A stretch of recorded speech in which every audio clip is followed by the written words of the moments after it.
Gatt will go pick it up there. Forward to McEachern. Tried to dish it off the boards. Held in with a blast over the near side. Shot, goal for Ohio State. Hildebrand made the first save. The rebound came out to his right. And the Buckeyes had a man right there. And the Buckeyes move on. And unfortunately for Michigan State, our season ends. After an unceremonious ending to the 2015-16 season, the Spartans returned to East Lansing to regroup, but did so while losing 10 letter winners, leaving a ton of question marks in their wake. As everyone went their separate ways over the summer, the returning Spartans and the 11 fresh faces to the program prepared for a new season of hockey.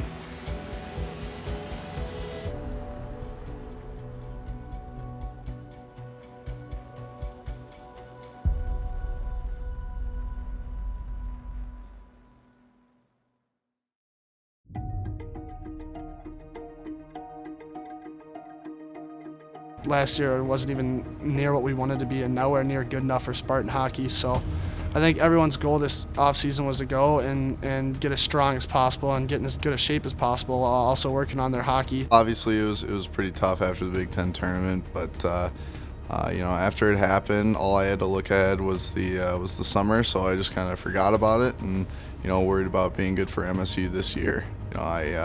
I focused really hard on my summer workouts, got right into it with Mike Vorkapich right after the season ended, and just started focusing on how I could be better this year. MSU does a great job of kind of providing an environment that you can come back here in the summer if you want to and train with Coach Vork, and so that's good to talk to them. And then obviously you just keep in touch with guys who might be even further out, like William over in Sweden, just kind of see how they're doing, just touch base. And for the freshmen, it's a huge time for them because they come in, they start living in the dorms, and it's their first time really on campus and living here. We all tried to get to know each other, I guess, as quick as possible. Kind of just stuck together at the dorms, all hung out together, worked out every day, skated all together, so it was a great summer experience getting to know all the guys, and definitely helped us to come prepared for the season. Priority was just getting bigger, stronger, and more conditioned, obviously. Once a week we'd do 300s. After that we'd go do legs twice a week and then upper body twice a week. And we'd also skate twice a week with edge work. As the Spartans prepared for the upcoming season, they had the rare opportunity to train with one of the perennial powerhouses in all of college athletics, the Michigan State men's basketball team. It was actually a lot of fun. I mean, the kind of hard work didn't really seem that hard because you were able to joke around with them and kind of get to know them. To be able to go in and compete with them is amazing, you know what I mean? So it was fun being mixed in with them as far as teams go and getting to compete against each other as well. But when we won that race at the end, our whole team went berserk.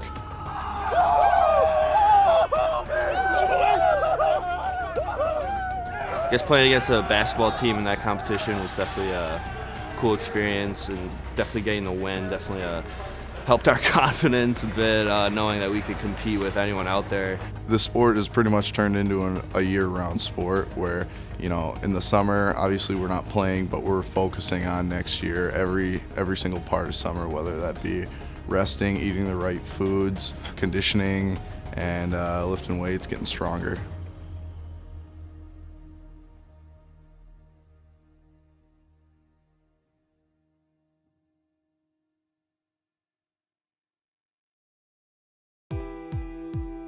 As the sun set on summer and the whole team returned to campus, the Spartans got right to work, focusing on a few key factors that will help them form their identity. You're trying to establish your physical strength and conditioning base. That's number one. Maybe even more importantly than that is the chemistry of the team, the camaraderie. Whether it's on and off the ice, just kind of building that trust within one another. Chemistry is really important. You always talk about you want to be a family, and I think that this team's definitely coming together and doing that. When you look at this roster, you look at a lot of guys who want to win, a lot of guys who are willing to do whatever it takes to win. It's up to the upperclassmen to kind of set the tone and kind of set a path on where you want to create your identity. And one of our mottos, 100-100. You're putting 100% effort in 100% of the time, and you kind of just work from there. And then being a young freshman, you kind of see that and you kind of gravitate towards that, and that's really what they did, and they took it on. The same guy that you're trying to help get better and to lead is the same guy that's competing for the spot that you are. You have to really worry about the team's success and not necessarily your own success, and then it kind of pushes everyone to get better, and in the end, when the team's succeeding, then personal success comes with that. Attack! 1, 2, 3, 1! Harder! Harder!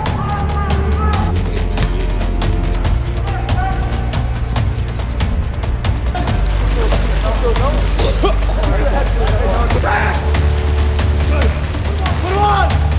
Keep going! Keep fighting! Up, head up! Back flat!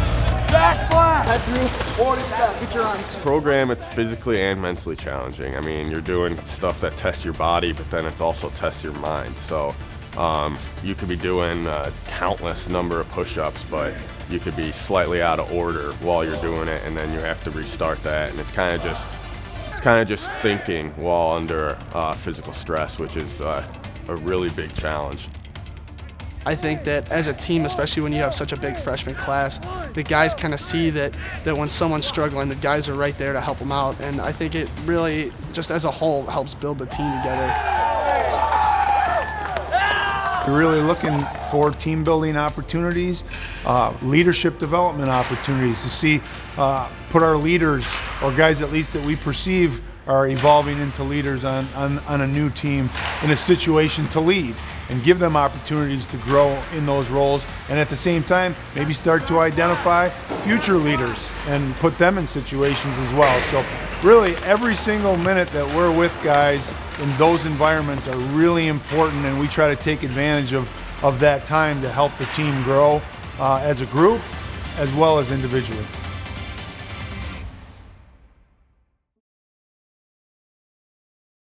After a long off-season, the Spartans traveled north across the Mackinac Bridge to get the new campaign started with an opening weekend matchup against Lake Superior State University.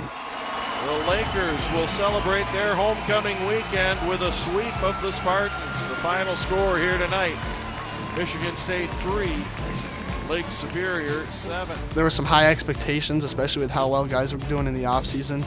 And I think going into it, we were a little tense, and it obviously ended up not going the way we wanted to. But I think that kind of made us take a step back. When we took that step back, we had to really evaluate where we were, and that we really weren't as good as we thought we were at the time, and that we had a lot more work that we needed to do to accomplish what we wanted to this year. It wasn't difficult to get the guys' attention after that first weekend, because certainly none of us felt good about how we performed. But we didn't lose perspective either. We knew early in the season we were introducing really a brand new team. Back to the drawing board, we got to go over our systems and make sure everyone's on the same page, make sure everyone's in, the same condition, and, just pretty much make sure everyone's on the same page and ready to play. Leading into that Denver weekend, guys were pretty frustrated with what happened at Lake State, and I think that guys really took that to heart when we got swept by them. And we had a great week of practice that week leading into it, and obviously we still did not get the results we wanted that weekend, but to play and lose 2-1 and 3-1 to a top 2 team in the country right now, I mean, I think that was just a huge confidence boost for the guys, because knowing that we can play with just about anybody. And then the weekend after, we played Tech, and we knew that was going to be a big weekend, and that Tech was going to come in hungry for some wins, especially because we had been struggling. And I think that the guys really took that to heart, and we came out Friday night, and I thought that at the time that was our best game of the year, and we went out and had a big win. Now Hirose takes it high slot, gives back to Appleton, shot, goal! And he did it again! Mason Appleton with his second power play goal of the game. Spartans win it 3-2. As the puck goes into the right corner. And now a turnover, shot, and the goal. Oh, bad turnover at the goal line. They got a right out in front for Jared Van Wormer. Yeah, you got to call a timeout there, Scott. A good job by Tom Anastas to calm his team down here. To Appleton in the slot, works it down to the right circle. Yes! Shot, goal for Michigan State. Mason Appleton, shot, goal off of the faceoff. Joe Cox buried a laser. We're tied at 3. Into the zone, Appleton along with Kordorenko. Appleton shoots, scores! The Spartans reclaim the lead. Mason Appleton, top shelf. Go down 3-1 in the first 5 minutes of the game, and it really set us on our heels, and coach took that timeout, and we just had to really calm down and be like, look, this is what we've been working for. We're not out of it. We all kind of took a good look at the guy on our left and our right and said, you know, we got nothing to lose right now. We're going to go out there and give them everything we got. And we ended up scoring 3 unanswered goals and winning the game 4-3. You can go in your shell and crumble there, but we definitely stuck to our keys. And, you know, that's where I take away trusting the process is so important. You know, we still had 50 minutes to win a hockey game, and we chipped away at them, and we ended up on the right side of the scoreboard at the end of 60 minutes. And that process is kind of what it's going to be going forward, you know, trusting the process and doing all the little things Monday through Thursday to get yourself ready for that Friday game. And then having 2 consistent 60-minute games is going to be important for us as well. And now into the zone, Sam Saliba into the left corner, drops it back. Big blast shot, goal for Michigan State. Jared Rosberg took the pass from Saliba right in the slot and buried him. Comes out of the circle, big shot, goal for Michigan State. Connor Wood snipes it into the upper left-hand corner. Gets it back into the shot, goal for Michigan State. Hey, Thomas Ebbing feeds it to Hirose, coming right down the middle. Hirose tried to loft it over the shoulder of Cam Johnson. It comes back out in front, and a goal for Michigan State. Now Rosberg comes in on the right wing. Rosberg out in front. Put it in, a goal for Michigan State. Spartans get a tie and a win on their trip to Grand Forks. What a job by Michigan State this weekend against the number 5 team in the country in their own. Our primary objective was to get better every week, and the good news is that's what we're seeing. We're seeing our team get better every week. I think we have more skill and talent probably on this team since I've been here, but we don't have much experience, and we're gaining experience each week. So we kept perspective, we kept working hard, and we built that chemistry, that understanding of what we want to do. And I think over time we started to gain some success and see some of those things pay off, which then results in a growth in confidence, which is really important. Coach always talks about how we're getting better and better, and obviously we all see that as well, and we see that in our record. You know, we're starting to win games consistently now, and I think consistency is going to be a big thing for us heading into the Big Ten season. You know, we got a lot of top 10 teams, a lot of great teams in the Big Ten, so I think we're going to have to play a lot of good hockey after Christmas if we want to set ourselves up for a spot to maybe get in the tournament as a bid or win the Big Ten tournament after the season. Big Ten's our main season, and I think everyone wants to win the Big Ten this year, especially because they had us projected as finishing last in the Big Ten. So I think it's kind of a chip on our shoulder, and if we can keep playing like we are and not take a step back and just get better every week, that we're going to be able to compete with anyone we play. When you see where we came from the hard off-ice workouts to the program to the long hours on the ice, and you see the kind of struggling in the beginning of the season, but now kind of picking it up and kind of getting into a groove. It just kind of puts in your mind what we can do this year, and it validates all the hard work we put in, and it also validates the process.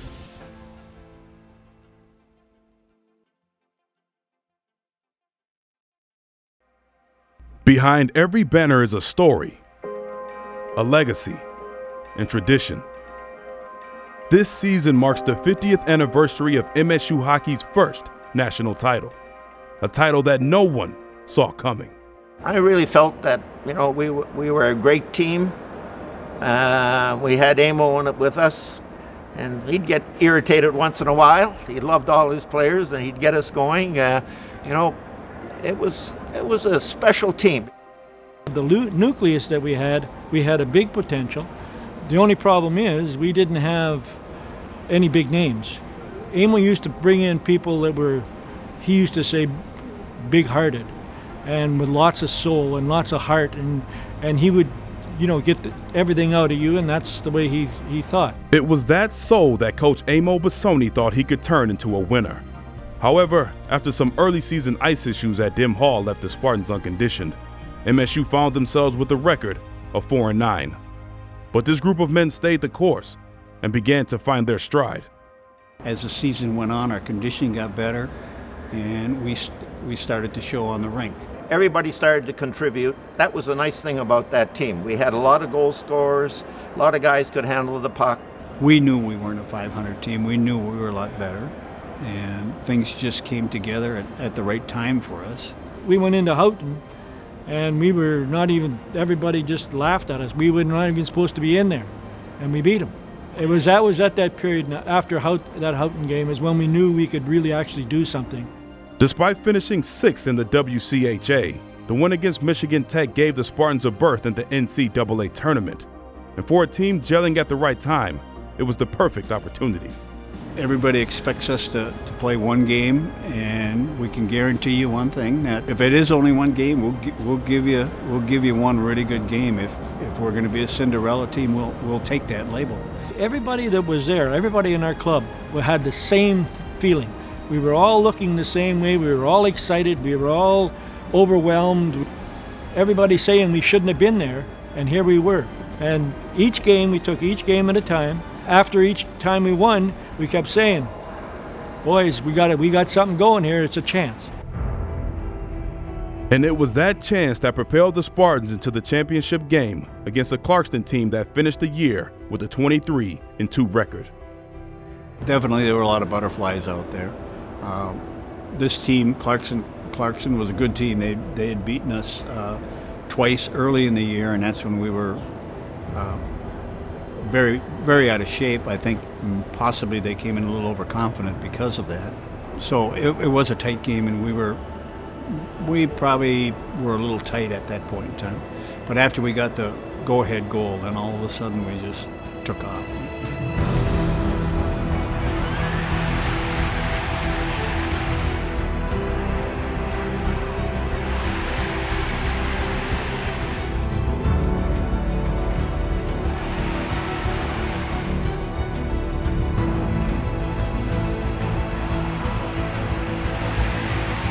Storming the ice was a feeling that I think everyone should have in their lifetime. The Stanley Cup teams, you can understand that feeling because at our level it was, man, that's really, we've arrived.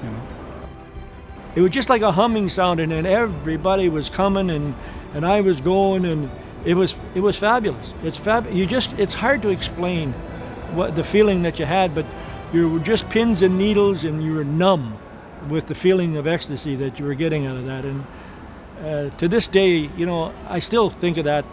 I still think of all the guys together, the camaraderie, the whole works.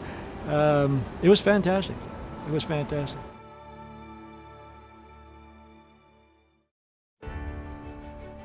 From winning a national championship to playing for a legendary coach in historic Dim Hall, the Icers of 1966 were a team for the ages, brought together to chase one common goal. These boys turned to men and helped forge the foundation for one of America's greatest college hockey programs. 50 years later, their banner still hangs as recognition of what a team can accomplish when they believe. In November, this group of champions returned to East Lansing for what could be the last time together, and a well-deserved recognition. Ladies and gentlemen, the 1966 National Hockey Champions. Once you become a Spartan, you're connected forever, and you're a part of the family forever. Frankly, whether you play a season here and go on to play in the NHL, or you play 4 seasons here. And it's such a neat part, and we talk about the Spartan hockey family, but it's even greater and deeper than that because it goes across the campus to other sports, athletic department wide, and across. Our president does an unbelievable job making everybody feel a part of Team MSU. And so we're all very fortunate to have been Spartans because once you are a part of the family for life. Unbelievable. For me to come here from Northern Ontario and and meet all these football players and gymnastics and baseball players and getting to know everybody and playing on this ice surface and having great games was a lot of fun. Proud to be a Spartan. Go get them, guys. Second period. You want to celebrate that legacy because it's hard to win a championship in any sport. And there's been 3 national championship teams here, and it's incredible what they did back in 1966. So you try to find ways to celebrate their legacy and make sure they know they're an important part of the family and the tradition here. And at the same time, which really to me is very important, is that that's passed along from generation to generation. And so it was important to me that those former players had an opportunity to talk to today's player and talk about the expectations and learn from their experience, because I really believe history repeats itself. And to learn from someone else's failures and successes, it can really help you grow. Good luck, guys. It's extremely special. I know there's going to be a lot of players that I probably won't see ever again. Of course, we'll rehash the games, and we'll get, like I said, a little faster, and the goals will be a little prettier, and we'll go from there.